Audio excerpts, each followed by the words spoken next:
The journey of faith of a young pilgrim, Elias. Nightfall descended upon the vast prairie. The wind swept through the tall grasses, creating gentle whispers that echoed like an ancient melody through the boundless space. Above, the sky was adorned with countless shimmering stars, scattered like precious gems across the immense universe. In a quiet valley, beside a slowly flowing river, a young pilgrim, Elias, stood in silence, his gaze fixed on the distant horizon. His hand lightly touched the icy cold water, feeling the tranquility of the surrounding nature. But within him, a storm was raging, a storm of unanswered questions. Elias had traveled through many lands, spent countless days searching for the meaning of life, yet everything remained unclear. No matter how far he went, an emptiness lingered. Was he on the wrong path, or was he simply not ready to receive the answers? Suddenly, a strong gust of wind swept through the valley, carrying an eerie sound. It was not the rustling of grass or the murmuring of water, but a whisper, a voice resonating within his soul. "Go toward the light." Elias started, turning around. No one was there, only the night and the distant stars above. He closed his eyes, trying to calm himself. Perhaps it was just an illusion, a trick of his weary mind. But then, the voice came again, clearer this time. "Your journey is not over. Move forward, where the horizon calls your name." His heart pounded. Was this a calling? A message from somewhere beyond comprehension? He opened his eyes, and at that moment, a faint light flickered on the distant horizon. It was neither the glow of the sun nor the shine of a lantern. It was small, dim, yet unmistakable. A sign, a beacon. Elias knew he had a choice. He could ignore it, continue living as before, forever carrying his unanswered questions. Or he could take a step forward into the unknown, following a call he could not explain. The wind blew again, carrying an unusual warmth. Elias pulled his coat tighter, took a deep breath, and stepped forward. No more hesitation, no more doubt, only one path ahead and a mysterious voice leading the way. He did not know where he was going, but something inside him had changed. He was ready to seek the truth. Elias walked slowly along the winding path through the valley. The light on the horizon remained, faint but unwavering. He had no idea where it came from or where it would lead, but his heart urged him to keep moving forward. The night wind was biting cold, slipping through the fabric of his coat, but it could not extinguish the flame now burning within him. He had never felt this way before, this undeniable feeling that he had to walk on, that something awaited him ahead. After a long journey, Elias reached a dense forest. The towering trees stretched towards the night sky, forming a dark barrier across his path. He hesitated for a moment. The guiding light had disappeared behind the thick canopy, leaving the road ahead shrouded in uncertainty. Maybe I should turn back. The thought crossed his mind, but almost immediately, he recalled the voice by the river. Move forward, where the horizon calls your name. He closed his eyes and took a deep breath. This was not the time for doubt. He stepped into the forest. Every footstep echoed against the dry leaves, blending with the chirping of insects in the night. The darkness enveloped him, but he could still feel the path beneath his feet. It was as if the forest was testing his resolve, each branch reaching out like unseen hands, each gust of wind whispering words he couldn't understand. Then, suddenly, a strange sound broke the silence. A whisper, but this time not in his mind. He stopped, straining to listen. Elias! His name drifted through the still air. He turned, but there was no one. Only the shifting shadows of swaying trees. Who's there? He called, but silence was his only answer. His heartbeat quickened. Elias! This time, the voice was no longer a whisper. It was clear, deep, and filled with authority. A powerful gust of wind swept through the trees, making the leaves rustle as if responding. Suddenly, ahead of him, a small clearing appeared in the forest. Moonlight pierced through, illuminating a large stone resting at the center. On the surface of the rock was an unfamiliar symbol, a circle surrounding a small flame. Elias stepped closer, reaching out to touch its cold, smooth surface. The moment his fingers made contact, another strong gust of wind rushed past, and this time, the voice spoke with undeniable clarity. "This is the beginning. Walk on and you will find the answers." A warm energy coursed through Elias. He no longer felt fear. He knew this was no coincidence. This was a calling. And that calling did not come from some distant place. It came from deep within his own soul. With determination, despite not knowing what lay ahead, Elias resolved to continue. The light was still waiting for him beyond the horizon, and this time he would not turn back. Elias stood before the stone, a profound sense of wonder filling his heart. The circle and flame symbol seemed to radiate an unseen energy, as if it had been waiting for someone to uncover its secrets.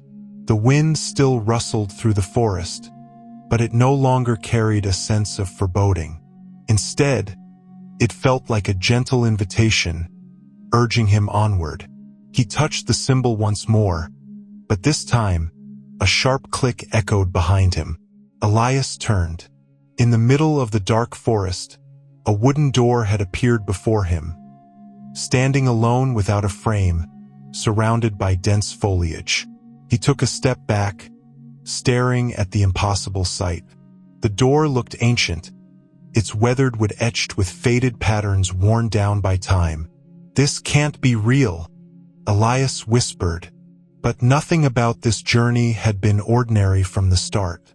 He glanced around, searching for any sign of another presence. But the forest remained silent, as if waiting for him to decide. A rusty metal handle protruded from the door. Elias hesitated, then took a deep breath. "Walk on, and you will find the answers." The words echoed in his mind. He no longer doubted. Elias grasped the handle and slowly pushed the door open. The moment it creaked ajar, a brilliant light poured from the other side. Not the blinding light of the sun, but a soft, warm radiance that enveloped him like the embrace of something far greater than himself. He closed his eyes briefly, letting himself fully absorb this moment. Then, with newfound faith, he stepped through the door. And so, Elias officially entered the first gate, where he would meet a mysterious figure, a keeper of the keys to the answers he sought. As the light faded, Elias found himself standing in an entirely different place. Before him stretched a stone-paved path leading to a small house nestled in a sparse forest. The house appeared old yet full of mystery, vines creeping up its walls, with soft smoke rising from its chimney, signaling the presence of someone. The calling was not a coincidence. It was a sign that he had been chosen to embark on the journey to seek the truth. But truth is not given easily. It must be found. It must be understood through the path one walks. Elias frowned. "So, what must I do?" The old man looked at him, his gaze stern yet filled with warmth. "First, you must learn to see." Elias raised an eyebrow. "What do you mean?" The old man stood up, walked over to a bookshelf, and retrieved a small wooden box. He placed it in front of Elias and slowly opened it. Inside was an old silver key, engraved with symbols that Elias could not comprehend. "This is the first key. It does not open a physical door, but rather unlocks something you have yet to realize." Elias picked up the key. The moment his fingers touched it, a gentle breeze swept through the room. A surge of energy coursed through his body, as if something had been activated within him. The old man smiled. "Are you ready to move forward?" Elias looked down at the key, then back at the man. For the first time in his life, he no longer doubted. He nodded. "I am ready." The old man nodded approvingly. "Then step into part 3, the first trials. There, you will see your path more clearly than ever before." Elias gripped the silver key tightly, feeling the coolness of the metal seep into his skin. The gentle breeze still whispered through the room, as if an unseen force was stirring around him. The mysterious old man sat across from him, his gaze deep and knowing, as if he could see straight into Elias's soul. "This key will lead you where you need to go," the old man said. "But before you use it, you must understand one thing. Not all doors lead to the light. Some doors will test you, forcing you to confront yourself." Elias furrowed his brows. "Which door am I supposed to open?" The old man did not answer immediately. Instead, he stood up, walked back to the bookshelf, and pulled out an ancient book with a worn leather cover. He flipped through the pages slowly, as if searching for something of great significance. After a moment, he stopped and placed the book in front of Elias. On the yellowed pages was a strange illustration. A door surrounded by mysterious symbols, with a burning flame at its center. "This door will appear when you are ready, but it will not open easily. You must learn to trust your journey, even when you do not understand everything." Elias stared at the illustration, then looked up at the old man. "If I step through this door, what will happen?" The old man smiled. "That depends on you, but once you step through, there is no turning back." Elias swallowed hard. The ambiguity of the answer unsettled him, yet at the same time he felt an unfamiliar thrill. His life had always been filled with unanswered questions, and now, perhaps he was closer than ever to finding the truth. He stood up, glancing around the room once more. The candlelight flickered on the walls, casting strange shadows. Everything here felt oddly familiar, as if he had been here before in a dream or in a forgotten memory. The old man stepped closer, placing a hand on Elias's shoulder. "You will not walk alone. Every seeker has a guide, but you must trust your instincts. When the door appears, you will know." Elias clenched the silver key in his hand. "I am ready." The old man nodded in approval. "Then go. And remember, the answer does not lie in the destination, but in the journey itself."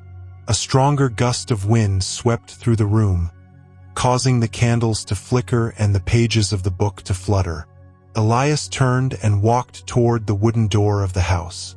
As his hand touched the doorknob, a strange sensation coursed through him, like the world around him was shifting.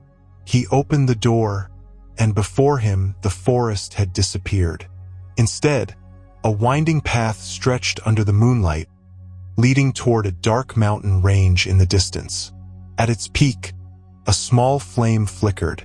Elias took a deep breath and stepped through.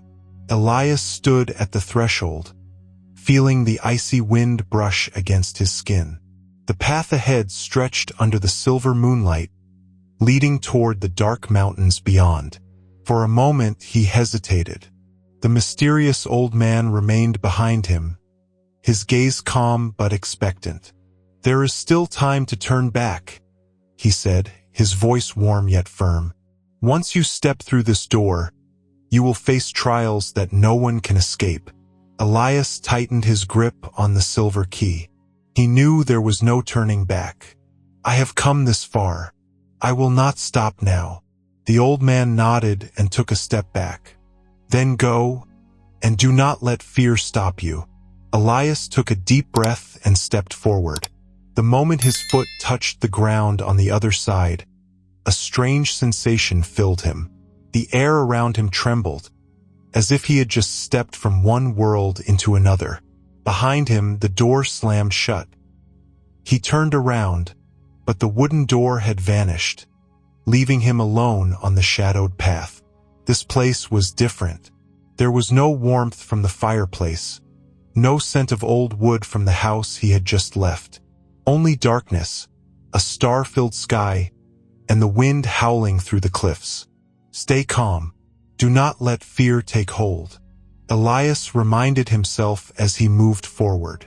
The path led him into a narrow valley, where massive rocks stood stacked like ancient walls. The silence was so profound that he could hear his own footsteps echo. Then, a sharp crack broke the silence. Elias froze. He looked down and saw that he had stepped on a dry branch.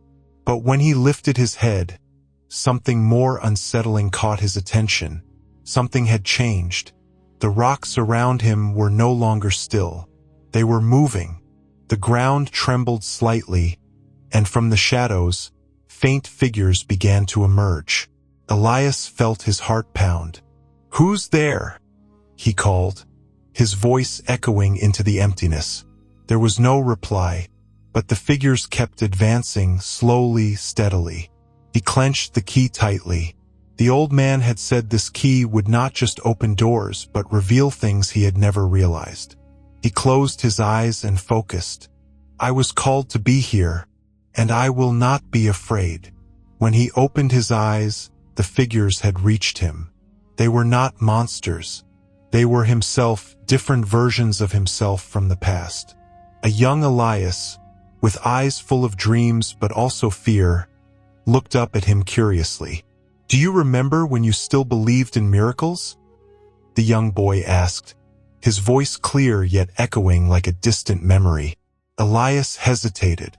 He did remember. He once believed anything was possible, that the world was full of wonder. But time had stolen that belief, replacing it with doubt and disappointment. "I had to grow up," Elias replied, his voice quiet. "The world isn't as beautiful as we thought it was when we were children." The boy tilted his head, disappointment in his gaze. "Or maybe you just stopped looking for it?" Elias had no answer. A different version of himself stepped forward. His younger self, full of anger and rebellion. "Do you remember me?" the young man asked, his voice sharp with accusation. "You once wanted to change the world, but now what are you? A wanderer?" The path grew narrower as Elias ventured deeper into a dense fog. The air was freezing, and each breath he took turned into small wisps of vapor, vanishing into the darkness. Everything became eerily silent. No more wind, no footsteps other than his own. Only the sound of his breathing echoed in the thick mist. Elias continued walking, but then he sensed something unusual. The ground beneath his feet had changed. It was no longer the firm, rocky path he had been treading on. It felt softer, like sand or ash. He stopped, crouched down, and touched the ground. When he lifted his hand, a fine layer of black dust clung to his fingers. Elias frowned.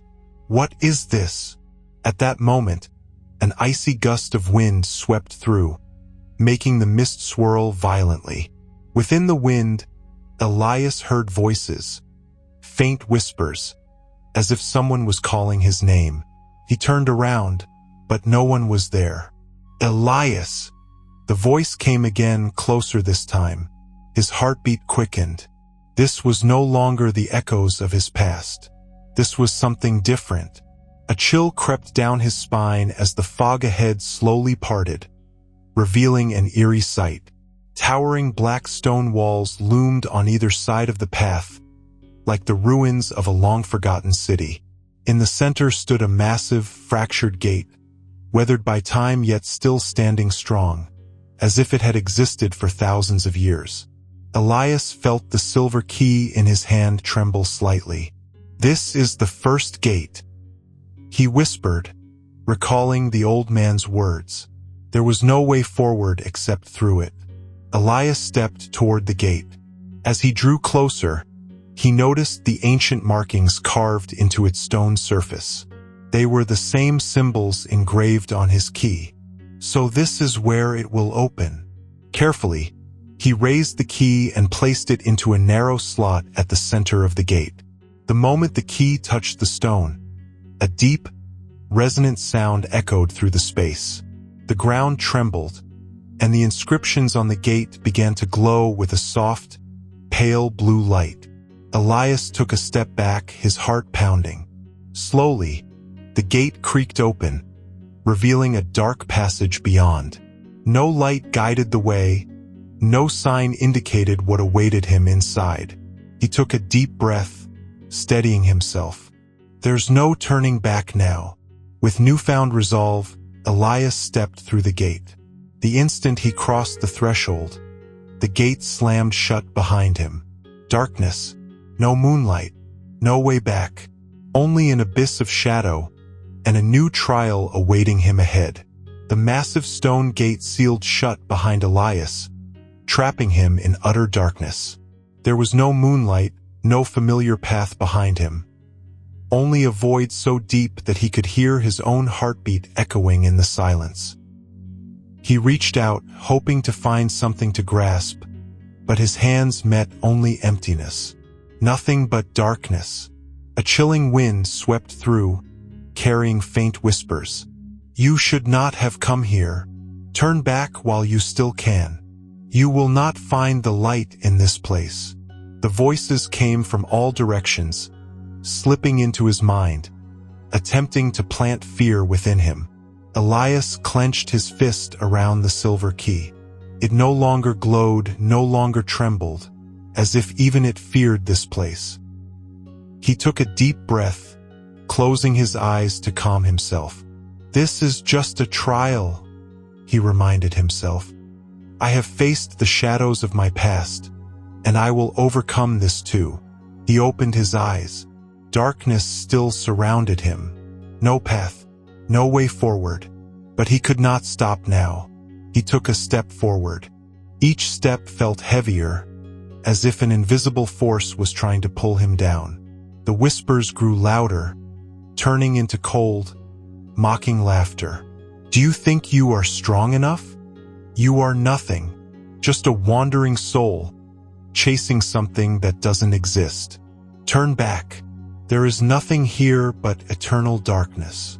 Elias halted, not out of fear, but out of realization. He remembered the old man's words. Not all doors lead to light.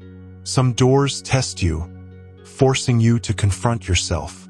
Taking a deep breath, Elias shouted into the void, I am not afraid of you. His voice echoed, cutting through the whispers. For a moment, the darkness seemed to hesitate, as if listening. Elias continued, I did not come here to turn back. I did not come here to fall. If this is a test, then I will overcome it. The laughter ceased. A heavy silence filled the air. Then, suddenly, a faint light flickered in the distance. Elias squinted, trying to focus. It was small, dim, but it was real. Light. He quickened his pace, moving toward the only source of illumination in the endless dark. But just as he neared it, the ground beneath his feet vanished. He fell. There was nothing to hold on to, nothing to save him, only darkness swallowing him whole.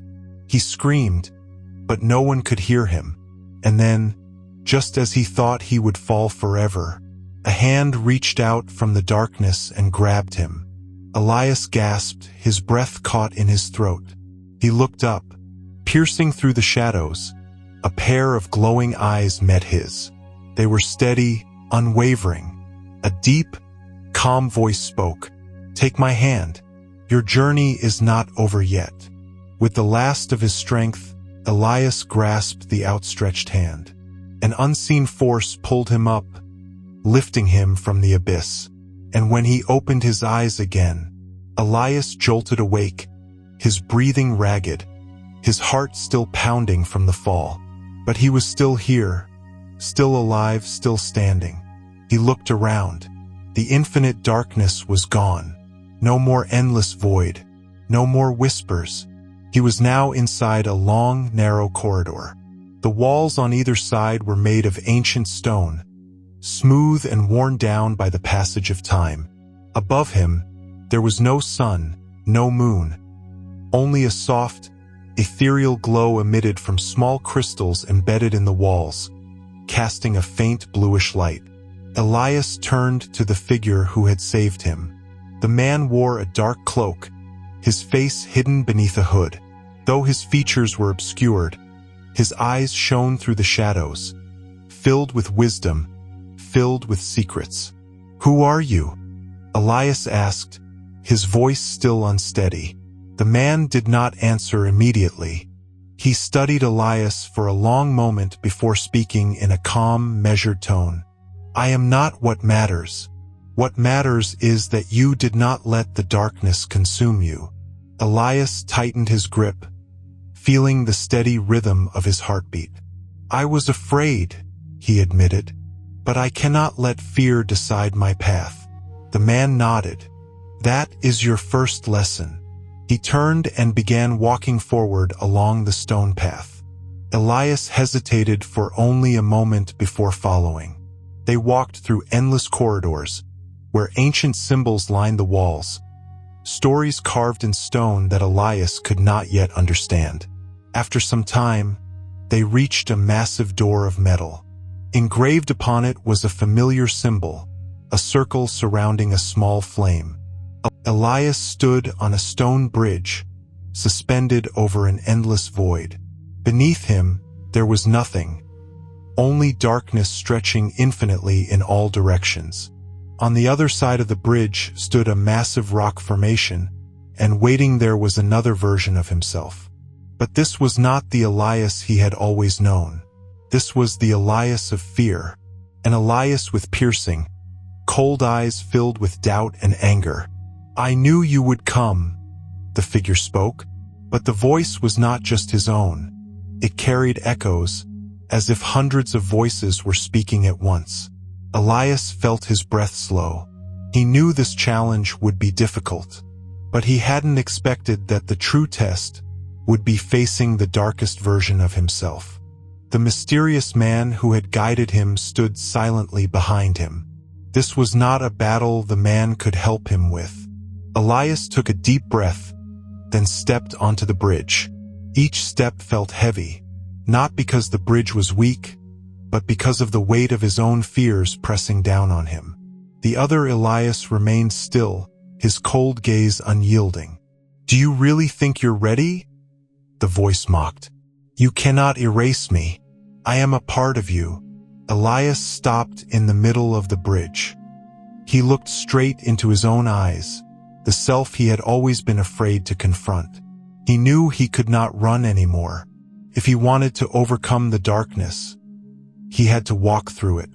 His journey was not over yet, and this right here was the defining moment. Elias clenched his fists and took another step forward. The journey continued into part 5, Light in the Darkness, where Elias would confront his deepest fears and find a way to overcome them.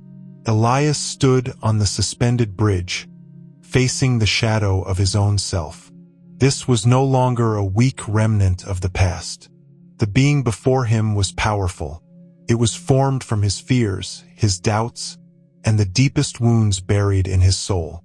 The bridge beneath him was unstable.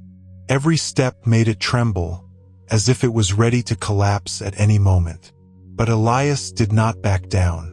"You cannot erase me," the shadow said, its voice echoing in the emptiness. "You can run from the past, ignore your mistakes, but I will always be here. I am a part of you." Elias tightened his fists, feeling the tension in his body. "I did not come here to erase you," he said, his voice steady. "I came here to understand you." The shadow laughed coldly, a sound devoid of warmth. "Understand me? You think you can comprehend your own fears? You have spent your entire life running from me." Elias could not deny it. He had let fear control him. Fear of failure, fear of abandonment, fear that he was not strong enough to complete this journey.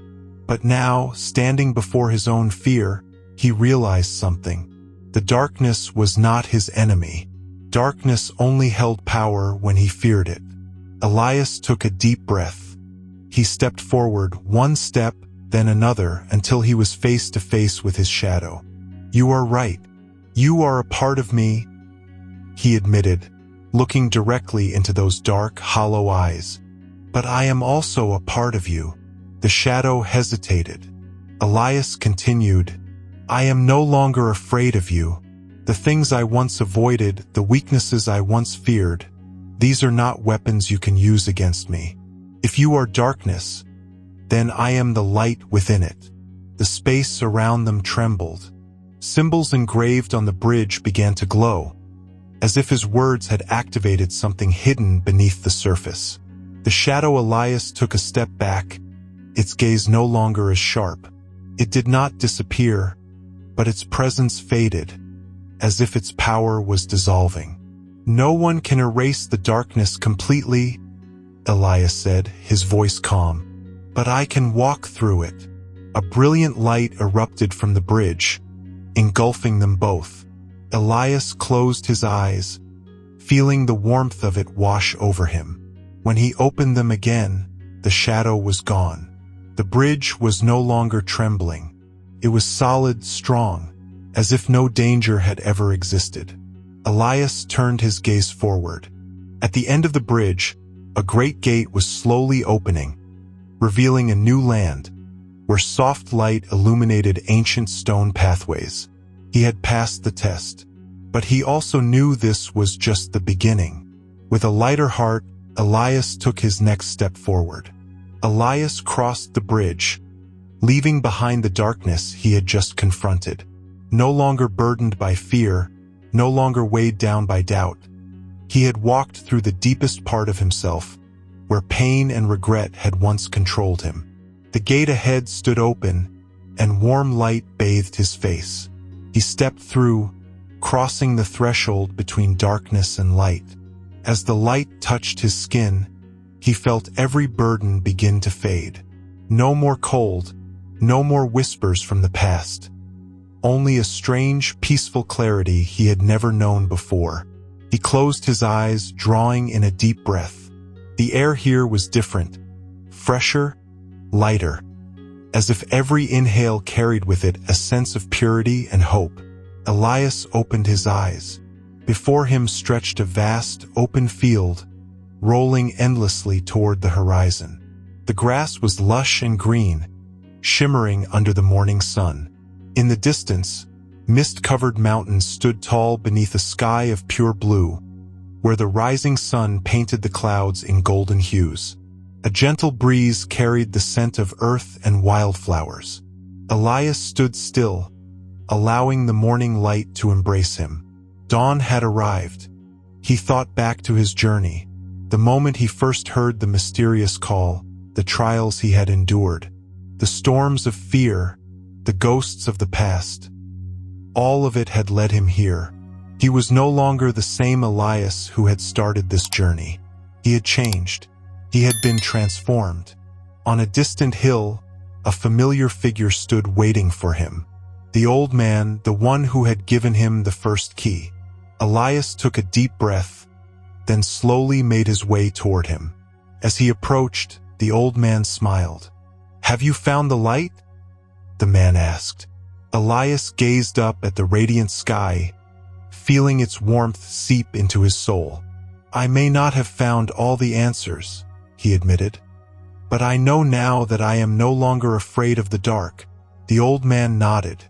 "Then you are ready for the mysterious man still stood beside Elias, his expression calm but filled with encouragement. "Do you understand now what true light is?" he asked. Elias nodded slowly. "I thought I was searching for something outside myself. A clear answer, a defined path. But now I realize that light is not the destination. It is the way I choose to walk this path." The man smiled. "Exactly. But the journey is not over, Elias. Understanding is not the final goal. You must learn to live with that light." Elias looked ahead. The path stretched across fields bathed in golden morning light, winding over distant hills. It was no longer the dark road of past trials, But he knew that even though the light had come, challenges still lay ahead.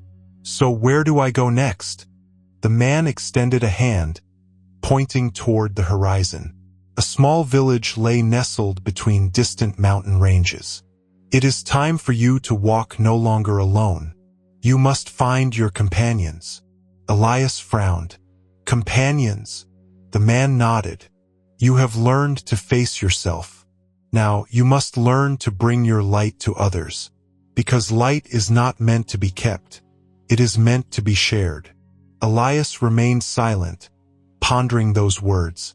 Until now, he had thought of his journey as a personal quest. A search for truth meant only for himself. But now, standing beneath the rising sun, he realized that the road ahead was no longer his alone. He thought back to everything he had endured, the fears, the trials, the moments when he nearly gave up.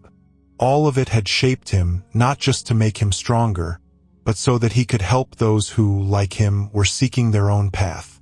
Elias took a deep breath. I will go, he said, his voice firm with newfound purpose. The man smiled approvingly. Good. But remember, Elias, you do not walk this path to change the world. You walk to change yourself, and in doing so, you will inspire others. Elias nodded, then turned toward the distant village on the horizon. The wind rustled through the tall grass, as if the earth itself was offering him a blessing for the journey ahead. His path was no longer a search for something lost. He had found the light, and now he would bring it to others. The village of shadows. Elias descended from the hill, making his way toward the small village at the edge of the mountains. The golden sunlight reflected off the winding path, painting a breathtaking picture of life awakening after the night. He no longer felt alone. Every step now had purpose, not just to find answers, but to share the light he had discovered. The journey was no longer just his own. After hours of walking, Elias approached the village gates. It was a humble settlement nestled between green hills, with wooden cottages, dirt roads, and smoke rising from chimneys.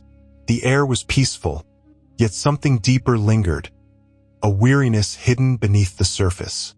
As he walked past the first few houses, he saw villagers beginning their day. An elderly man repairing his roof, a group of women washing clothes by the river, children playing in the open fields. But something about their eyes caught his attention. Though they smiled, though they worked as if everything was normal, there was a quiet fatigue behind their gazes, a hopelessness that had settled in like a shadow over the village. Elias stopped in the town square, observing everything. Then, a voice called out behind him, "Who are you?" Elias turned and saw a middle-aged man standing before him. He was tall, his gaze sharp and filled with caution. Elias answered calmly, "I am a traveler. I have been searching for truth, and my path has led me here."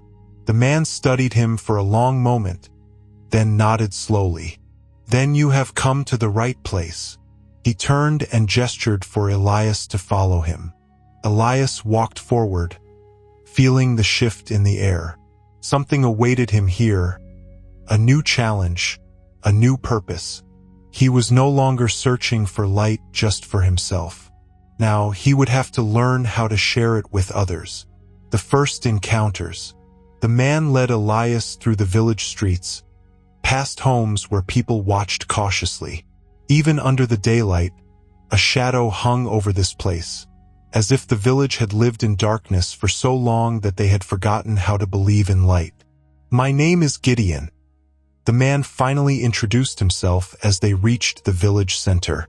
"The people here do not welcome strangers easily, but you seem different. Where have you traveled before coming here?" Elias glanced at the sky, took a deep breath, then answered, "I have walked through darkness, faced myself, and found light within it." Gideon narrowed his eyes. "You sound like a man from a legend." Elias smiled faintly. "I once thought the same, until I truly lived it." Gideon remained silent for a moment, then motioned for Elias to follow him into a large wooden house. Inside, a small group of people sat around a rough-hewn table. They looked weary, but when Gideon entered, their eyes held a flicker of hope. "Who are they?" Elias whispered. "They, too, were searching for something," Gideon replied. "But along the way, they lost their way, unsure of which path to take." Elias stepped forward, his gaze sweeping over their faces. A young woman with deep, sorrowful eyes, the gaze of someone who had lost too much. A boy no older than 10. His hands clenched as if trying to hide his fear.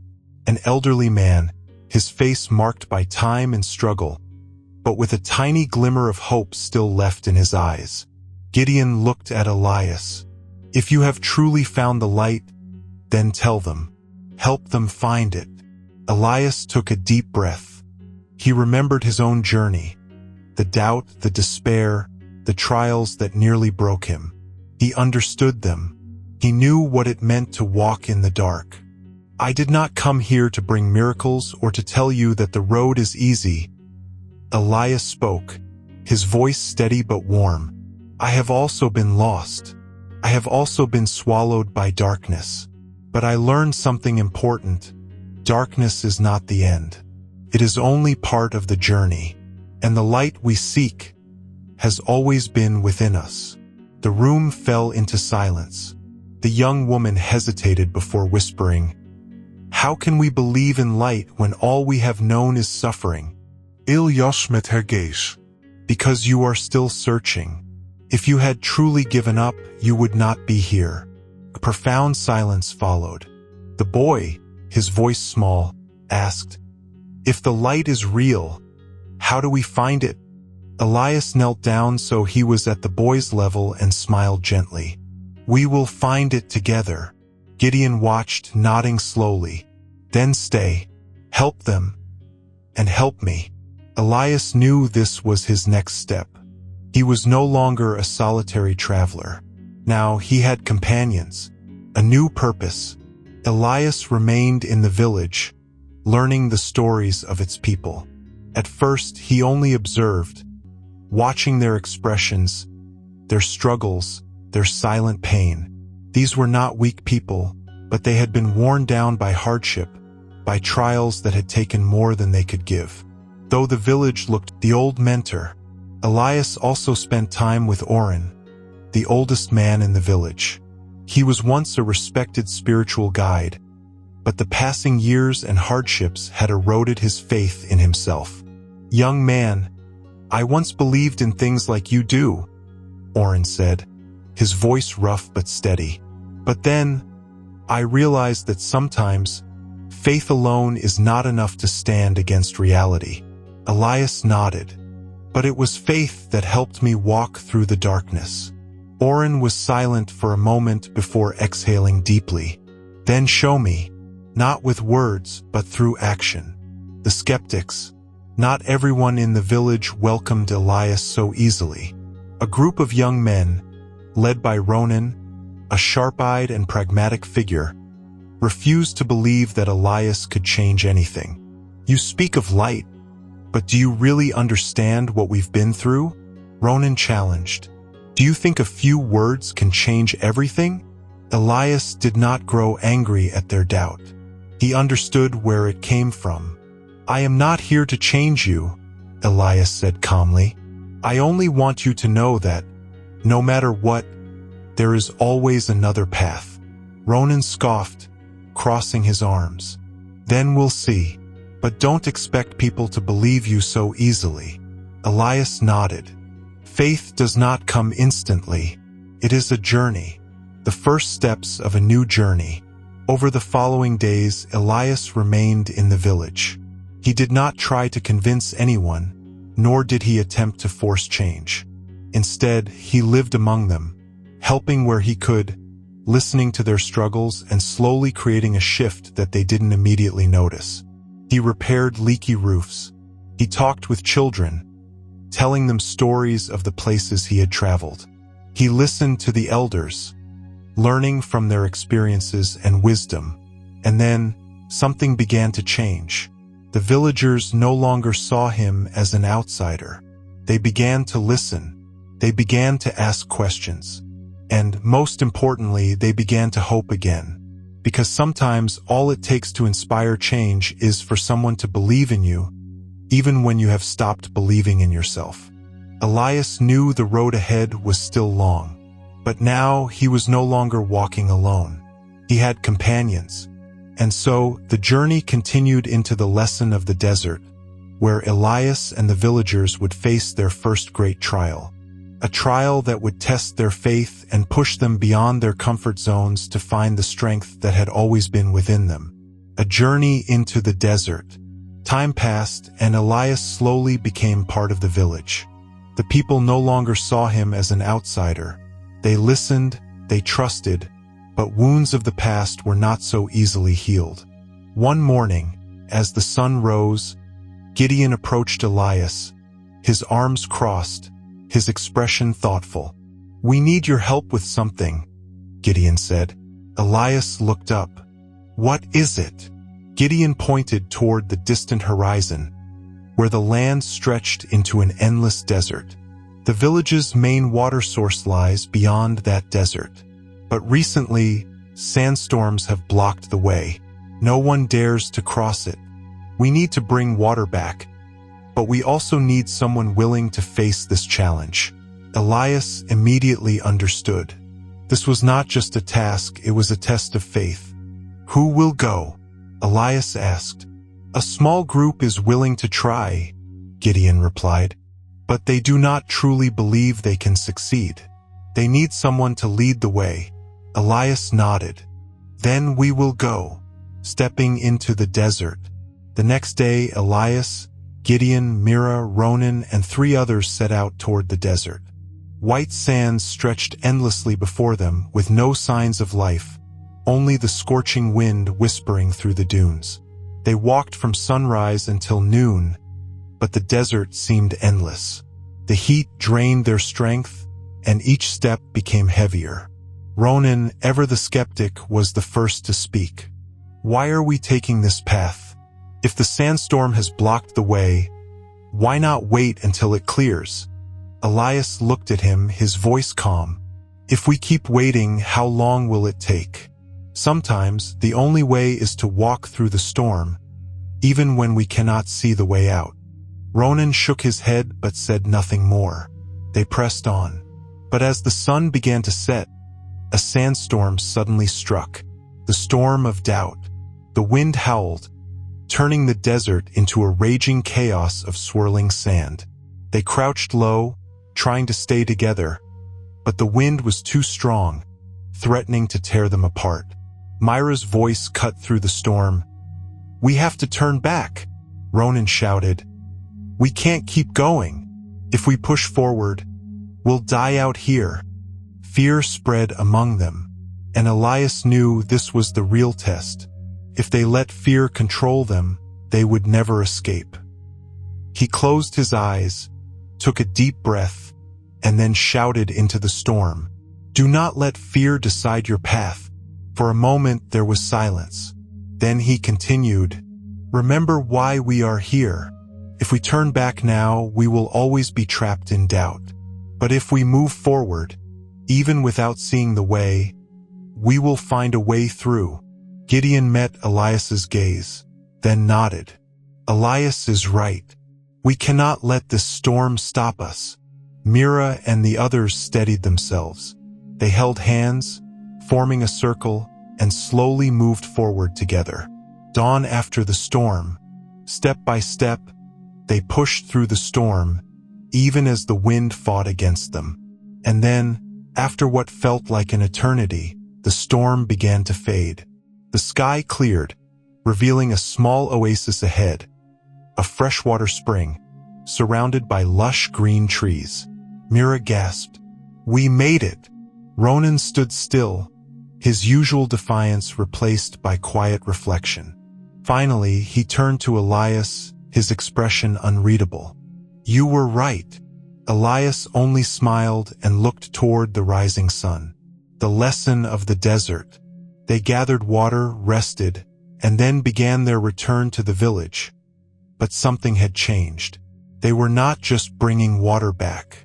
They were bringing a lesson. Not every path is clear from the beginning.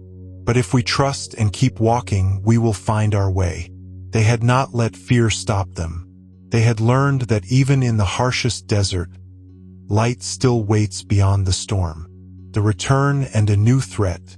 They returned to the village under the high sun, bringing with them fresh water and a newfound belief. The villagers gathered, astonished and inspired. An elderly woman touched the cool surface of the water jug and whispered, "You truly crossed the storm?" Gideon, his voice firm, declared, "We walked forward, even when we couldn't see the way, and we found the stream." A hush fell over the crowd. "Maybe there is still hope. What should we do?" Elias asked the question, his gaze steady. Gideon remained silent for a moment, then said, "I believe they will try to stop us." Elias nodded. "Then we must be prepared not to fight, but to stand firm in our faith." Darkness rises. The next morning, the village woke to shock and alarm. One of their wells had been filled with sand. People gathered around, murmurs of fear and anger spreading through the crowd. "Who could have done this?" Mira demanded, her voice filled with frustration. An elderly man shook his head. "This was no accident. Someone doesn't want us to have water." Elias knelt, running his fingers through the sand. It was not naturally carried by the wind. It had been deliberately poured in. He looked up at Gideon. "They are sending a message." Ronan, the once skeptical villager, stepped forward, his eyes burning with anger. "If someone is trying to destroy what we're building, shouldn't we fight back?" Elias shook his head. "We cannot answer darkness with darkness." Gideon agreed. "But we also cannot allow them to keep sabotaging us. We need to face them." The confrontation. That night, Elias, Gideon, Mira, Ronan, and a few others set out to watch over the remaining wells. They didn't have to wait long. As the moon hung high, they spotted figures moving stealthily near one of the wells. Gideon stepped forward, his voice clear in the night. "What are you doing here?" The intruders froze, but quickly recovered.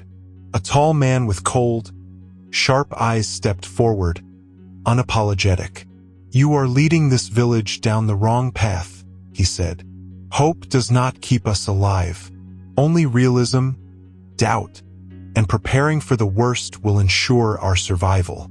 Elias stepped forward, meeting his gaze. "You are afraid.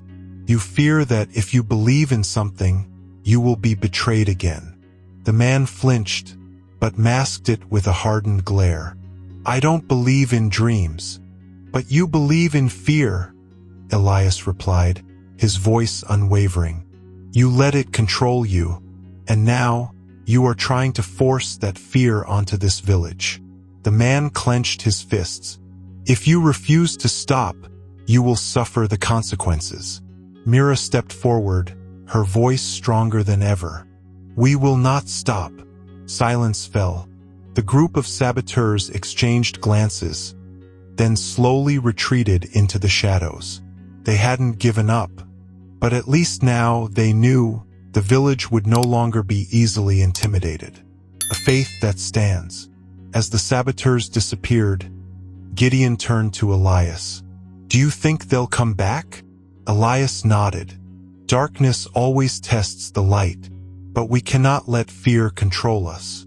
Ronan, once one of the biggest doubters, spoke up. "I used to think like them. I believed doubt was the only way to survive. But I was wrong." Mira clenched her fists. "If they return, we will not fight with violence. But we will not let them destroy what we are building." Elias looked at them, Gideon, Mira, Ronan, and the others. They had changed. They understood now that faith was not blindness, it was a choice. No matter how many times darkness came, they would hold onto the light. The cracks still remain. The village slowly returned to normal after the confrontation, but Elias knew the darkness had not truly left. The saboteurs may have retreated, but fear and doubt still lingered in the hearts of some villagers. And Elias understood the real challenge was not defeating an enemy. It was helping them find their faith again. The fire and the shadows. That night, disaster struck again. A loud explosion echoed through the village. Elias bolted upright, rushing outside with the others. A small house near the village center was in flames. The fire raged violently, turning the night sky red. Villagers ran with buckets of water, desperately trying to extinguish the flames. By the time they finally subdued the fire, the house had burned to the ground. Elias turned to Gideon, his expression grim. "They are trying to make us afraid again." Gideon gritted his teeth. "They think that if they destroy enough, we will give up." Elias shook his head. "We will not give up, but we must do more than resist. We must help them understand." Mira stood nearby, her face filled with anger. "How can you still want to help them?" Elias looked at her, his voice calm but firm. "Because darkness only has power if we allow it to control us. We cannot let our anger turn us into them." Mira stared at him for a long moment, then turned away, unable to respond. But Elias knew his words had not fully reached her yet. Facing the enemy. By morning, Gideon and some villagers tracked the saboteurs' movements. They followed footprints into a forest near the village, where the group had been hiding. Elias, Gideon, Ronan, and Mira approached them, unarmed and without hostility. The saboteurs stood, tense and defensive. The tall man from before stepped forward, his expression hardened. "Have you come for revenge?" Elias shook his head. "No. We came to ask one question. Why?" The man scoffed. "Because you are destroying everything we have known. You think you are strong? You think you can change everything?" Elias held his gaze. "No, but I know that if we let fear rule us, we will never truly live." The man said nothing. Elias continued. "You have lived in darkness for so long, but if there was even a chance for you to step into the light, would you take it?" The other saboteurs exchanged glances. Some looked uncertain. Some still looked hostile. The leader narrowed his eyes. "You think words alone will change us?" Elias shook his head. "No, but I can show you another way." The leader was silent for a long time. Finally, he turned away. "We will not accept this immediately, but we will watch." It was not a victory, but it was a beginning, a strengthened faith. As Elias and the others returned to the village, Mira walked beside him, her voice still filled with uncertainty. "Do you really think they can change?" Elias looked up at the sky, where the sunrise was breaking through the darkness. "Anyone can change, but no one can be forced. They must find the light within themselves." Mira was silent, but Elias knew. She was beginning to understand. Because faith is not something that can be destroyed by a storm. It is something that grows stronger every time it is tested. A mysterious visitor. As the sun dipped into the horizon, casting golden light over the village, a stranger arrived. A solitary figure approached from the distant desert. He was an old man, his robe stained with sand and time. His face was deeply lined with age, but his eyes burned brightly, as if they carried the wisdom of the stars. The villagers whispered among themselves. "Darkness does not only come from doubt or fear," the old man said. "Sometimes it takes a clearer form, and when it comes, it will not leave you in peace." Elias felt his heart pound harder. He realized that the challenges he had faced so far were only preparations. Something greater was waiting for him ahead. "I have seen this before," the old man continued. Those who fear the light will seek to extinguish it. And when that happens, you will have to make a choice. What choice? Elias asked. The old man looked at him, his gaze filled with both knowledge and trials yet to come. Will you choose to stand and protect the light, or will you let it fade? The village fell into silence. Mira clenched her fists. You mean the saboteurs won't stop? The old man nodded. They have seen you change, and darkness will not accept that. Elias took a deep breath. This was no longer just his own journey. He was no longer just seeking the light for himself. He had to protect it, spread it, and carry it to those who needed it most. He looked around at the faces of Mira, Gideon, Ronan, and the others. They were waiting for an answer. Elias stood tall, his eyes unwavering. If darkness returns, we will not run. He turned back to the old man. We will stand firm. A smile formed on the old man's lips, as if this was the answer he had been waiting for. He nodded slowly, then turned and began walking away. Then your path has been set, he said, his voice carrying the weight of prophecy. Prepare yourself, Elias. The true storm has yet to come. Elias watched as the old man's figure disappeared beyond the horizon, his heart filled with determination. He knew now a greater battle awaited him, the prophecy of the coming storm. As the sun set behind the mountains, the village was left in deep thought. The old man's warning had unsettled them. Mira walked up beside Elias, concern evident in her eyes. Do you believe what he said? She asked. Elias turned to her. He knows more than he tells, and I have a feeling he wasn't just talking about a fight with the saboteurs. He was talking about a greater darkness, something we have yet to face. Gideon, who had remained quiet, finally spoke. Then what should we do? Elias looked at his companions, Mira, Ronan, Gideon, and the people of the village. They had begun to believe in the light, but their faith was still young. If a true storm was coming, they needed to become stronger. We must prepare, Elias said, his voice steady. Not just to protect the village, but to hold onto our faith. We cannot let darkness take control of this place again. Ronan crossed his arms. So I guess our time for rest is over. Elias nodded. We begin now. A new journey begins. They did not know exactly what was coming, but they knew they had to be ready. Elias and Gideon gathered the villagers, sharing what the traveler had told them. Some were fearful, some doubtful, but none walked away. We have learned to walk through the darkness, Elias said. But if we wish to keep this light, we must be ready to protect it. They began preparing. They fortified the wells, strengthened their homes, and gathered supplies. But the most important preparation was not physical, it was spiritual. Elias spent time with each person in the village, helping them understand that darkness was not just an enemy outside. It was something within each of them. It was fear. It was doubt. It was the lies that darkness whispered into their hearts. We do not fight with weapons, Elias told Ronan one afternoon. We fight with faith. Ronan smirked. You know that sounds crazy, right? Elias nodded. I know, but it is the only truth I have. The first signs of the storm. That night, as the village slept, a strange sound echoed from the forest.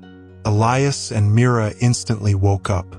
They rushed to the edge of the village, where a group of watchmen were standing alert. One of them pointed toward the darkness. There's someone out there, he said, his voice tense. Elias followed his gaze. Beyond the trees, shadows moved, figures barely visible under the pale light of the moon. Gideon stepped beside Elias. We don't know who they are. Elias clenched his fists. But I have a feeling. The storm the traveler spoke of has begun. Mira glanced at him. Then what do we do? Elias took a deep breath and stared into the approaching darkness. We do not run. We face it, the village's final stand. As the mysterious figures approached, the village gathered. The people stood together, not with weapons, but with resolve. Elias climbed onto a large stone, facing them all. "We have changed," he said. "We were once afraid, but now we have found something greater. And now, the darkness has come to test us. But hear me now, we will not fall back into fear. We will not let doubt control us again." Mira, Gideon, and Ronan stood beside him, their eyes filled with determination. The villagers, once hesitant, now stood tall. They were ready for whatever was coming, for whatever darkness lay ahead. The power of love. That evening, Elias walked along the small river that ran beside the village. The moonlight reflected on the water, peaceful and calm. Mira walked beside him, her mind still filled with questions. "Do you truly believe we can defeat the darkness without fighting?" she asked. Elias stopped, looking down at the water. "No, Mira, I don't believe we can win by doing nothing. But I believe that if we fight with hate, with fear, then even if we win, we will have already lost ourselves." Mira remained silent, but Elias could feel the struggle in her heart. "Mira, I have learned something important on this journey," he continued. "Every trial I have faced, the darkness within me, the doubts of the village, the saboteurs, even my own uncertainty, has led me to one truth, the first challenge. One night, as the village rested, a terrified scream pierced the silence from the forest's edge. Elias immediately awoke, rushing towards the sound alongside Gideon and Mira. There, in the dim moonlight, they saw a villager kneeling on the ground, surrounded by hooded figures dressed in black. Gideon stepped forward, his voice firm. "Who are you?" One of the cloaked men stepped ahead, his face hidden in the shadows. "We warned you," he said, his voice low and cold. "Abandon this foolish hope. Return to reality. Darkness is inevitable." Elias took a step forward, locking eyes with the stranger. "Do you truly believe darkness is everything? That nothing is stronger than it?" The hooded man smirked. "You speak as if something could be stronger." Elias did not waver. "There is love." The man stiffened, as if the answer had caught him off guard. Elias continued, his voice unwavering. "You believe darkness is powerful because it consumes everything. But do you know what's even stronger? When people are willing to sacrifice for one another. When they fight not for themselves, but for those they love." A strong wind blew through the clearing, rustling the trees as the two men stood in tense silence. Finally, the hooded figure let out a short, hollow laugh, one that lacked the certainty it had before. "You truly believe you can win with love?" Elias nodded. "Love is not a weapon to win battles. It is a light to guide us, and we will not lose our way." The stranger took a step back, exchanging glances with his comrades. "We shall see. When true darkness comes, let's see how long your love can protect you."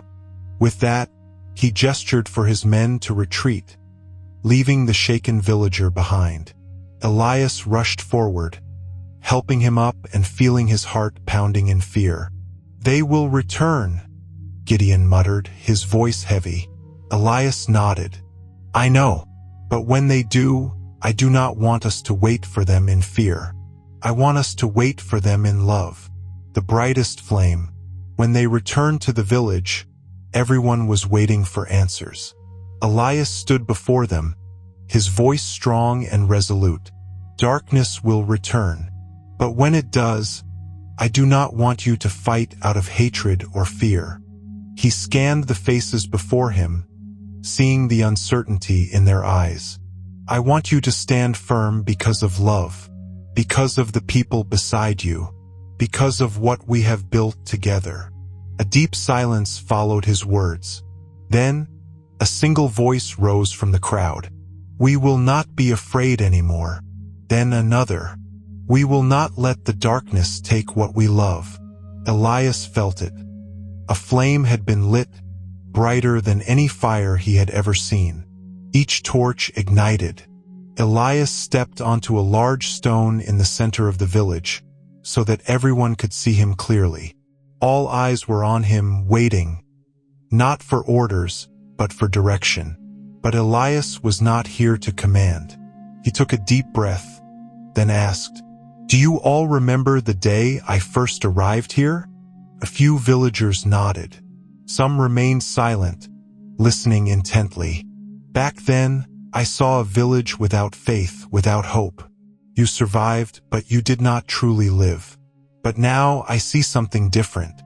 I see people who have learned to stand, to trust each other again." He looked around, holding their gazes before continuing. "But I also know that darkness still lingers. We cannot pretend it doesn't exist, but we can choose how we face it." He bent down and picked up a torch, lifting it high. "We can allow darkness to make us afraid, or we can light our own flames. And no fire burns brighter than love." Mira stepped forward, holding a torch of her own. She looked at Elias for a moment, then struck a spark, igniting the flame. Gideon followed, then Ronan. Then one by one, the villagers each lifted their torches, setting them ablaze. Within moments, the entire village glowed with dozens of burning torches. Not for war, but to light the path they had chosen. Love is not weakness. Elias stepped down from the stone, walking through the crowd, meeting every determined gaze. Gideon stood beside him, speaking softly. "Do you truly believe this will be enough to protect us?" Elias met his gaze and nodded. "I don't believe light can stop darkness, but I believe that if we hold on to it, darkness can never consume us." Mira narrowed her eyes. "But what if they attack? What if they refuse to listen? What if our love isn't enough?" Elias placed his hand over his chest, feeling the steady rhythm of his heart. "Love is not weakness, Mira. It is the greatest strength we have, because it is the one thing darkness can never take, unless we give it up ourselves." Mira stared at him for a long moment, then let out a quiet sigh. "Then we will hold onto this light, no matter what." The final test. At that moment, a shout rang out from the village gate. "They're coming!" Everyone turned. In the distance, shadows moved again. This time, there was no doubt. They were not coming to talk. They were coming to extinguish the light. Elias gripped the torch in his hand, then turned to face his people. "This is our moment of choice. Do we step back? Or do we stand firm?" Mira raised her torch high. "We will not step back." Ronan stood beside her, his voice strong.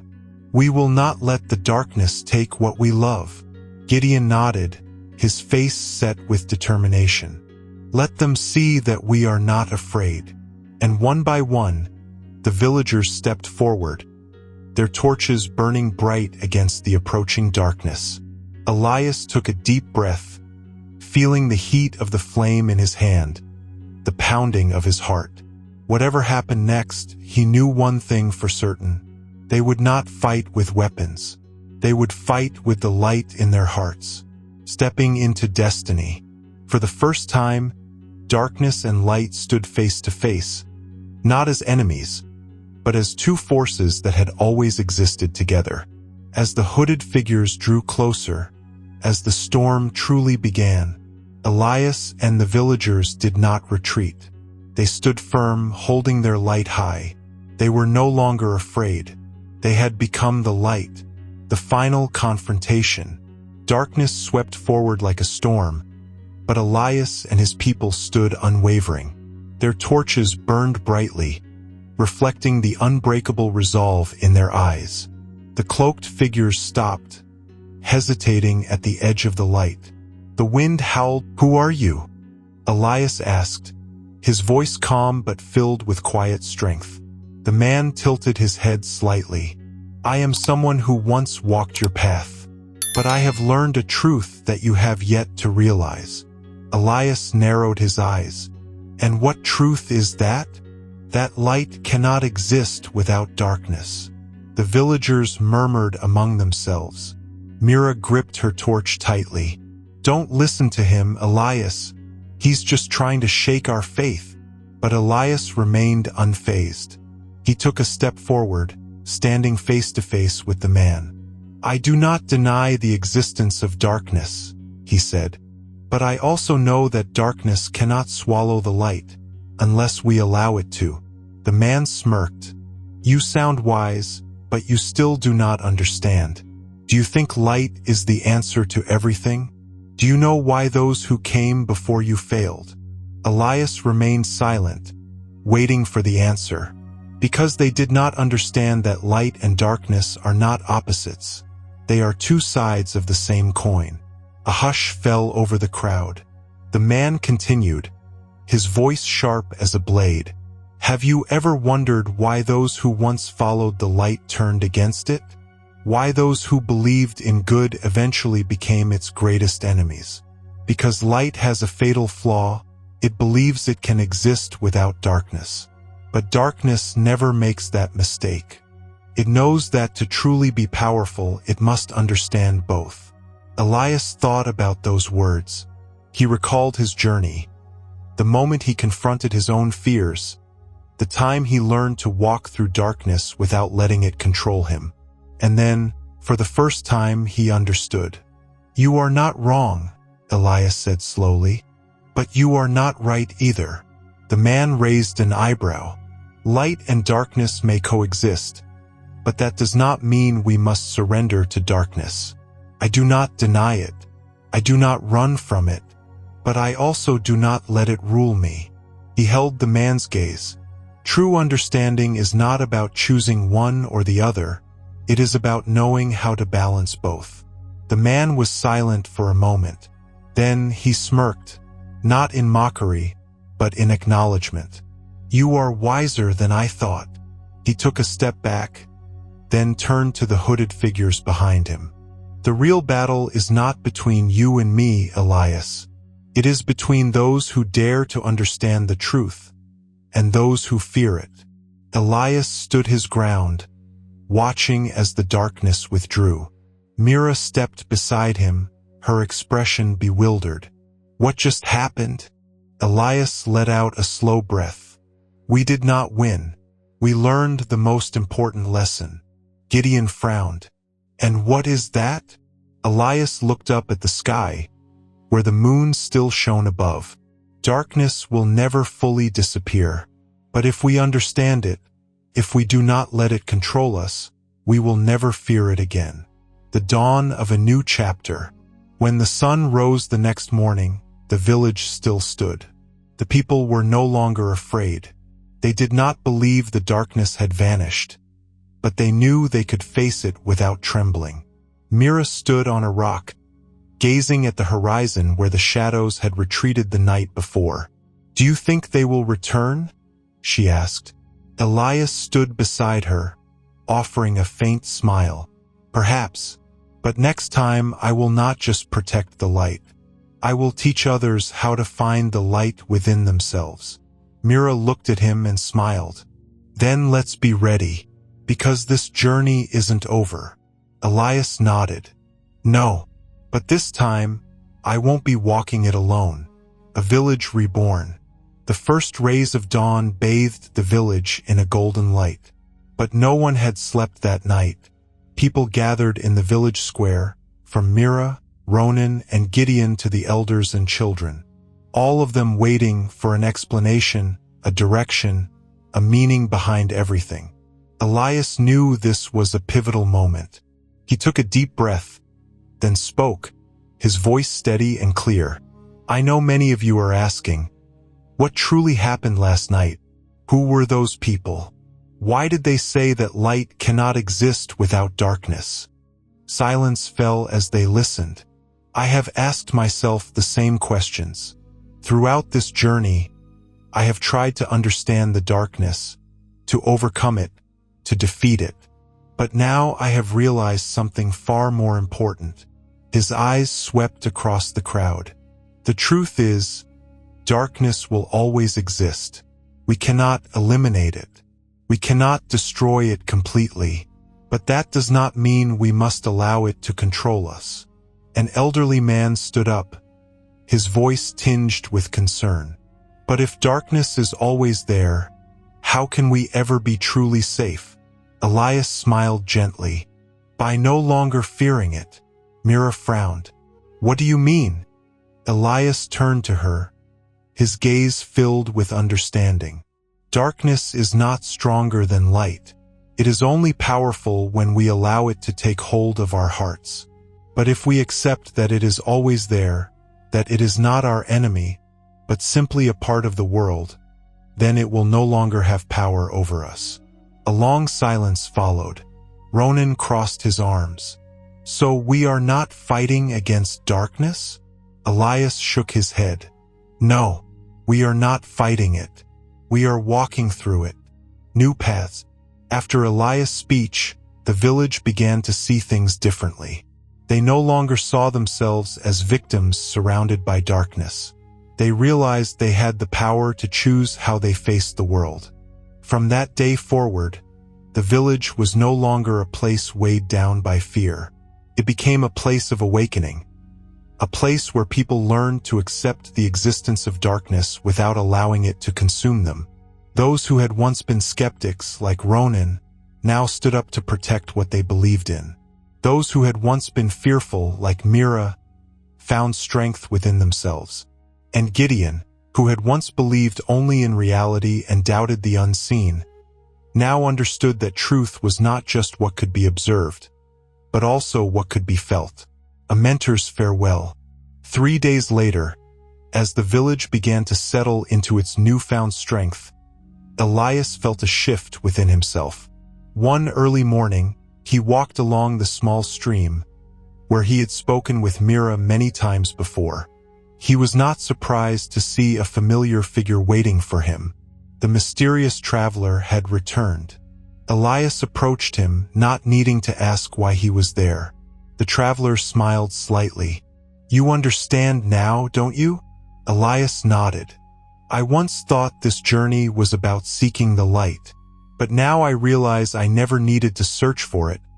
It was always here. He placed a hand over his heart. Light is not something we find outside of ourselves. It is something we choose to hold within. The traveler nodded, satisfaction in his eyes. Then, Elias, you are ready for the next part of your journey. Elias raised an eyebrow.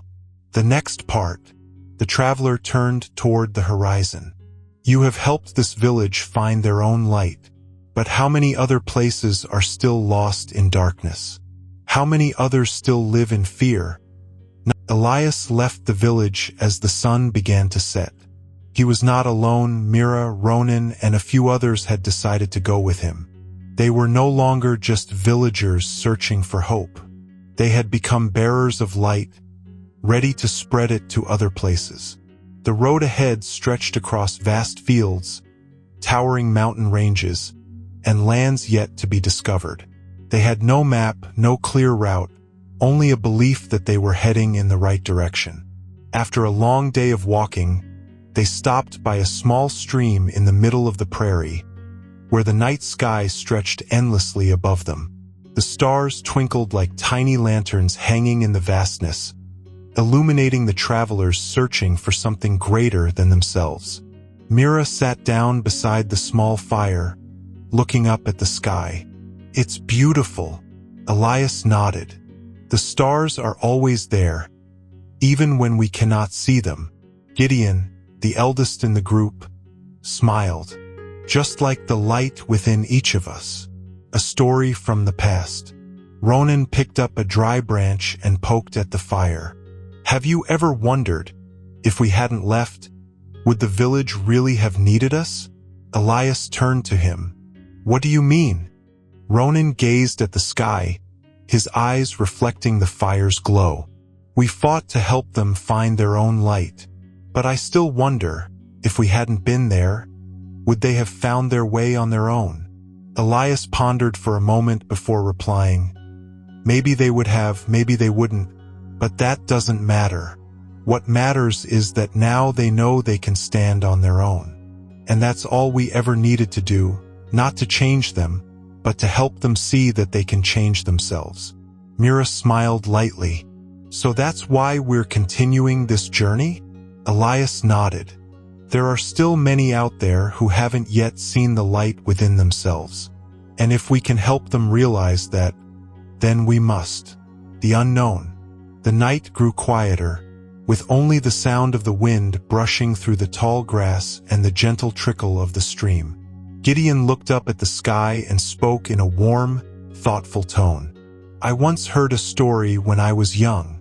They say that each star in the sky is a soul that has found its path, shining to help others find their way. Mira smiled. So if we do the right thing, maybe one day we'll become stars too? Gideon nodded. Perhaps. Elias remained silent, gazing at the sky for a long moment. He knew the journey ahead would not be easy, but like the stars above, no matter how deep the darkness, the light would always find a way to shine. He turned to his companions. Get some rest. Tomorrow we continue. As they drifted into sleep under the star-filled sky, the small fire continued to burn, a quiet reminder that no matter what, the light would always endure. Questions about darkness.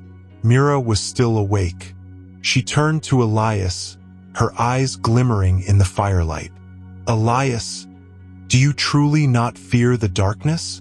Elias slowly nodded. I no longer fear it as I once did. But that doesn't mean I take it lightly. Mira frowned. Then what do you think darkness really is? Is it just people like those in black robes we encountered? Or is it something even greater? Elias remained silent for a long moment before answering. Darkness is not an external force. It is a part of each of us. It exists in fear, in doubt, in selfishness, and in the choices we make when we let those things control us. Gideon nodded. But if darkness exists within all of us, then how can we ever truly defeat it? Elias gave a gentle smile. We don't defeat darkness. We learn to understand it, to accept that it exists, but not to let it dictate the path we choose. Mira stared at him for a long time before whispering, Then what if one day one of us gets consumed by the darkness? The question sent a hush over the group. Even the wind seemed to pause for a moment. Elias looked into the fire, watching its embers glow, then spoke slowly. When that happens, we will be the light that helps them find their way back. Mira let out a soft smile, then lay down, wrapping herself in her cloak. I hope you're right. The calm before the storm. As the others drifted into sleep, Elias remained awake. He gazed at the stars, feeling a peace unlike any he had ever known. Through his journey, he had learned that light could not be forced upon anyone. It had to come from within them as a choice they made for themselves. He could only be a guide, but he believed that no matter how long it took, each person would eventually find the light within. A gentle breeze rustled through the tall grass. Elias closed his eyes, letting himself sink into the tranquility of the night beneath the vast sky. Tomorrow they would continue, returning home. At dawn, as the golden light of the sun spread over the dry grass of the prairie, Elias opened his eyes. The crisp morning air refreshed his mind. Their journey had lasted many days, and now Elias felt a deep certainty. It was time to return. Not because their mission was complete, but because they had found something profound within themselves, a truth they needed to carry back with them. Mira pulled her cloak closer for warmth, then looked at Elias. Are we going back to the village? Elias nodded. Not to continue as before, but to share what we've learned. Ronan let out a light laugh, crossing his arms. I never thought I'd return there with a different mindset. Gideon smiled. Sometimes, going back is part of the journey. The road back, they gathered their belongings and set off. This time, their steps were no longer filled with doubt or fear. They were no longer people who had left searching for answers. They were people who had found a new understanding within themselves. As they walked, Elias felt the change within him. He was no longer the man who once feared darkness, who believed that light was the only thing that could erase it. Now, he understood that darkness was not an enemy, but an inseparable part of life. And the most important thing was not to run from it, but to keep the light alive within, even when surrounded by it. Mira walked beside him, her eyes reflecting the morning sunlight. Do you think the village has changed? Elias smiled softly. I don't know, but I believe that what we left behind will continue to grow. Reunion. After many days of walking, they finally saw the village in the distance. The gates still stood. The dirt roads still bore familiar footprints. But something felt different. As they entered, the villagers looked at them not with doubt, but with joy and welcome.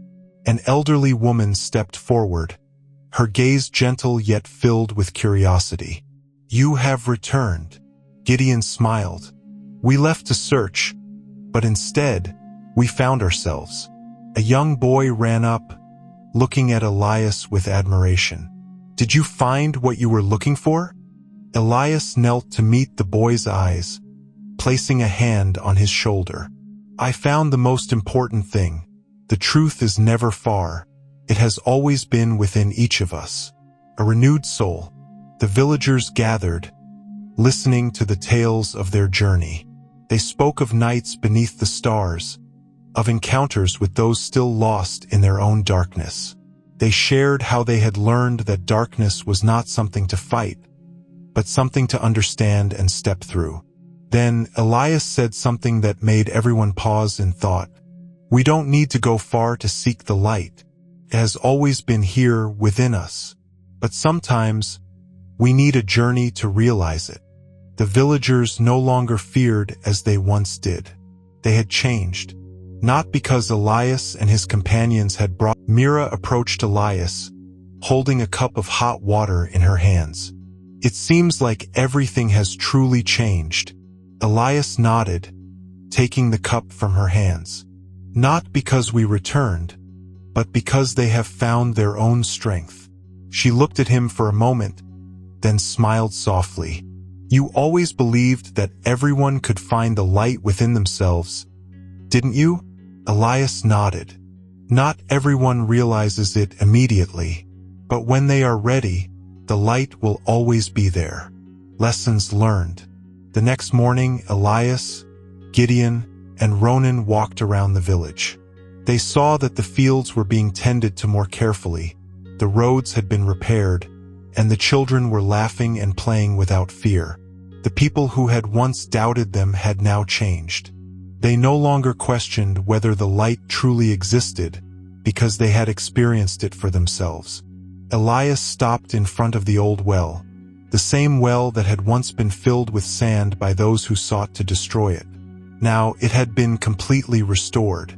The clear water reflected the sunlight, standing as a symbol of renewal. Gideon stood beside him, his voice warm and thoughtful. I once thought that nothing could change this village. Elias turned to him. And what do you think now? Gideon took a deep breath. I was wrong. Ronan, standing nearby with his arms crossed, spoke up. So what's next? Elias looked toward the distant horizon. We have returned, but we cannot stop here. Mira, who had just walked up, frowned. You want to leave again? Elias turned to her, his gaze gentle but resolute. We cannot keep this light to ourselves. There are still many places out there that remain shrouded in darkness. Mira was silent for a long moment, then slowly nodded. So this time, we're not just searching anymore. We're going to share it. Elias smiled. Exactly. farewell and a new beginning. 2 days later, as the sun climbed high, Elias and his companions once again stood at the village gates. The villagers gathered to see them off, not with worry or fear in their eyes, but with pride for those who had brought light to them. They knew that the journey of these travelers was far from over. An elderly woman stepped forward, placing her hand on Elias's shoulder. "Thank you, not for changing us, but for helping us change ourselves." Elias bowed his head in gratitude. "Keep this light alive, even when I am no longer here." The young boy Elias had spoken to before ran up, holding out a small, shining stone. "Can you take this with you? It's my little star, to remind you of us." Elias took the stone, feeling its cool surface in his palm. "I will keep it with me, and one day, I will return to tell you about the other stars I've found." The boy grinned, waving goodbye. Elias turned to his companions. "Let's go." And so, they stepped beyond the village gates, walking toward the horizon. A group of travelers carrying the light, ready to bring it to those who needed it most. Because a renewed soul does not keep the light for itself. It shares it with the world. A new journey begins. The sky shifted colors as the sun began to set, painting the horizon in brilliant shades of orange. Elias and his companions had been traveling for several days, their steps leading them toward new lands, places where the light was still faint and the darkness still loomed. Mira walked beside Elias, her eyes glimmering under the evening light. "Do you know what you're searching for?" Elias smiled. "Not searching, guiding." Ronan, ever the realist, crossed his arms. "Then who will follow us?" Elias stopped, gazing down the road ahead. "Those who have yet to realize that the light has always been within them. The lost ones." On their journey, they arrived at a small village nestled within a barren land. The air here was heavy, and the people who walked the streets had empty eyes, as if they had long abandoned hope. Gideon frowned. "This place, it reminds me of our village before." Elias nodded. They, too, have forgotten their own light. They stepped into the village, but instead of curiosity, they were met with cold distance. An elderly man approached them, his voice dry and wary. "Who are you? Why have you come here?" Elias met his gaze, his voice calm. "We are just people who once lived in darkness, but we learned how to walk through it. And now, we are here to help you find your own way." The old man scoffed. "Darkness is not something that can be defeated. It is something we must accept." Elias smiled gently. "I am not saying you must defeat it. I am simply asking, are you truly living, or merely existing in the darkness?" The question left the man silent. Others in the village began to listen. Mira looked around, noticing the children hiding behind their parents, their eyes not filled with innocence, but with fear. Gideon sighed. "They have lived in darkness for so long that they no longer believe anything else exists." Elias nodded. "Then it's time for them to have a guide." Rekindling the light, that evening they lit a small fire in the village center. A few villagers stood at a distance, watching, but none dared to come closer. Elias did not force them. He simply sat there, telling stories about the village they had left behind, about the people who had once been afraid but had then found the light within themselves. A small child cautiously stepped closer, his eyes wide as he stared at the fire's glow. "Is this the light you speak of?" Elias smiled. "No, this is just an ordinary flame. But the real light, it lies within each of you." The boy frowned. "How can we see it?" Elias pointed to the boy's chest. "By believing it has always been there. Even when you cannot see it, just like the stars in the sky, it has never disappeared." The boy was silent for a moment, then turned to look at the others. "Do we have light inside us?" he asked. A young woman looked at the boy, then at Elias. If the light is truly within us, then why don't we feel it? Elias stood up, his voice steady and warm. Because you have been looking at the darkness for too long. Your eyes need time to adjust to the light again. Those who follow the light. That night, some villagers stayed close to the fire. They did not speak much, but Elias knew they had begun to change. Mira looked at him, her gaze filled with conviction. You have become a guide. Elias shook his head. No, not me. They have chosen their own path. I only helped them see that they had the power to choose. Ronan smirked. So we're just going to keep doing this? Going from place to place, helping people find their own light. Elias nodded, determination shining in his eyes. Until no one believes they are trapped in the darkness anymore. Mira stopped in front of a dry well. She knelt down, brushing away the thick layer of dust on its stone rim. They once had water, she said, her voice tinged with regret. But now, they no longer believe they can reclaim it. Elias nodded. Just like the light within them, it was never truly lost. They just need a reason to dig deep and find it again. Ronan crossed his arms. So the question is, how do we make them want to find it? Those who refuse to change. When they returned to the village center, a group of people had gathered. But not all of them welcomed their presence. A tall man with piercing eyes stepped forward. You think that with just a few words, you can change us? Elias wasn't surprised. He knew that wherever there was light, there would always be darkness pushing back. We didn't come here to change anyone, Elias replied, his voice calm but firm. We came to remind you that you always have a choice. The man smirked. A choice? You think we don't know about the light? We once believed in it. And then what? It didn't save us from the suffering of this world. Some villagers lowered their heads as if they silently agreed with him. Elias took a step forward, meeting the man's gaze.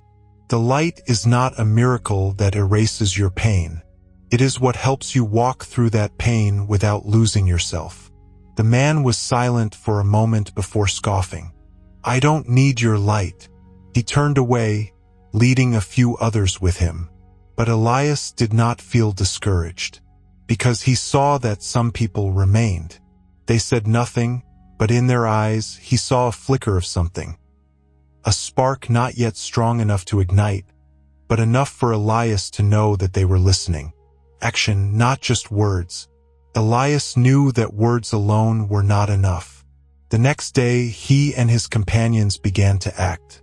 They helped repair broken homes, cleared the debris-filled roads, and most importantly, they started digging the abandoned well. At first, no one from the village joined them. They only stood from a distance, watching with skepticism. But then, a woman stepped forward, carrying a wooden bucket. I want to help. A man hesitated, then stepped closer. And another. Before long, they were all working together. They were not just digging a well. They were digging deep into their own souls, searching for the hope they thought they had lost long ago. Leading is not about walking ahead, but walking beside. When water finally surged up from the well, cheers erupted throughout the village. Children ran forward, touching the cool water as if they were witnessing a miracle. The woman who had helped Elias turned to him, her eyes glistening with tears. You didn't just speak. You showed us that we could change. Elias shook his head. Not us. You found the light within yourselves. From a distance, the tall man who had challenged Elias earlier stood watching. He said nothing, but Elias could see the conflict in his eyes. You can choose to remain in the darkness, Elias said to him, or you can step into the light. The choice is always yours. The man did not respond. He simply turned away, but this time, his steps were not as rigid as before. A guide does not stay forever. That night, as everyone gathered around the fire, Mira turned to Elias. "We did it, didn't we?" Elias nodded. "Not us. They did it." Gideon sighed, his eyes filled with quiet satisfaction. "I think they'll be all right. But what about us?" Elias looked up at the night sky. "We cannot stay here forever. A guide does not remain in one place." They continue on, always searching for where the light is needed next. Ronan chuckled softly. "So, we're leaving again?" Elias smiled. "At dawn, we move on." And so, as the first light of morning broke over the horizon, Elias and his companions once again set out, leaving behind a village no longer shackled by darkness. Because they had not just brought light to this place, they had taught them how to keep it alive within themselves. An eternal journey. The sun dipped below the distant mountains, leaving the sky painted in shades of soft purple and orange. Elias and his companions stood on a small hill, gazing down at the village they had just left behind. Below them, the people who had once been bound by darkness had now found their own light. Mira crossed her arms, smiling slightly. "You think they'll be all right?" Elias nodded. "They no longer need us, and that is the true sign of real change." Gideon stood beside him, his expression filled with quiet pride. "So where do we go now?" Elias looked toward the horizon, where the path stretched endlessly before them. "We don't travel to search anymore. We travel to share. Faith is not a destination. It is a journey without end." The fire within. Their journey had begun as a quest, to find the light, to seek answers, to discover meaning in a world filled with darkness. But in the end, they realized the light had never disappeared. It had always been there within each person. The flames they had lit in different villages were not temporary lights. They were symbols of awakening, the realization that faith does not depend on someone else, but on the choices each person makes for themselves. Ronan chuckled. "So in the end, did we find what we were looking for?" Elias looked at him, then slowly nodded. "We did not find it. We brought it to those who needed it most. A journey without an end." They continued walking without maps or a defined destination. But this time they no longer felt lost, because those who carry the light do not need a clear path. They are the path. Darkness would always exist, but it was no longer something to be feared. They had learned that darkness could never overcome the light unless the light surrendered itself. And they had chosen never to surrender. Mira narrowed her eyes at Elias. "Do you think there will ever be a time when we stop?" Elias smiled, his voice more certain than ever. "No, because faith never ends. And as long as there is someone still lost in the darkness, we will keep going." The group nodded, then continued forward, stepping into the night, carrying their own light within them. And so one journey ended only for another to begin. Because faith is not a story with an ending. Faith is an eternal light,